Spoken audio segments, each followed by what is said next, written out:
जोसमिया के होसे अपन गवैल कोई लोग जब मिले ससुरा में आइल ए हो जोसमिया के होसे अपन गवैल कोई लोग जब मिले ससुरा में आइल भोर भई छोड़ा कन्हैया हो पलंग नीचे लुका जाई यार न तो देखली नदी हरी जहिया हो पलंग नीचे लुका जाई यार न तो देखली नदी हरी जहिया हो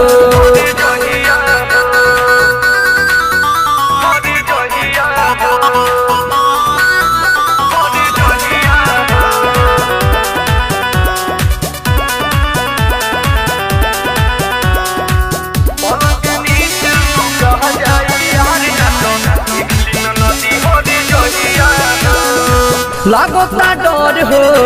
बराबर हो परी के ऊपर नजर वाला हरब लगाइए दीना उजागर फसाइए दीना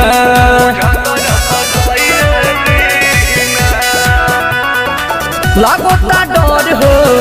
बराबर हो परी के ऊपर नजर वाला हरब लगाइए दीना उजागर फसाइए दीना एही में बाटे भलैया हो पलंग नीचे लुका जाई यार न तो देखली नदी हरी जइया हो पलंग नीचे लुका जाई यार न तो देखली नदी हरी जइया हो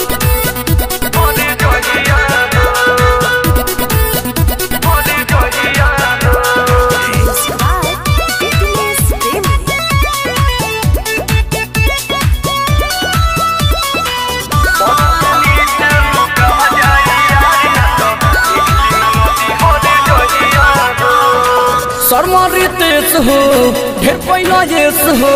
बोलो न कोरेम का बहानवा कंगनवा पूरा दिहलाना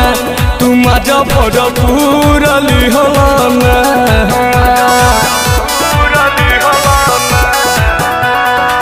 शर्मारितेश हो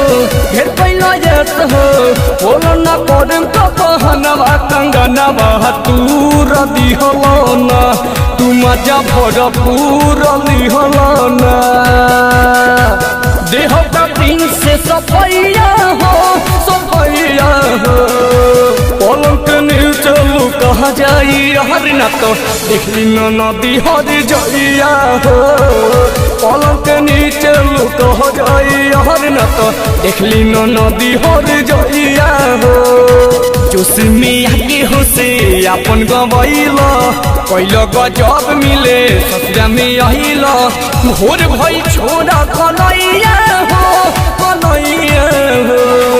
पलंग नीचे लुका जाई यार न तो देखली नदी हरी जइया हो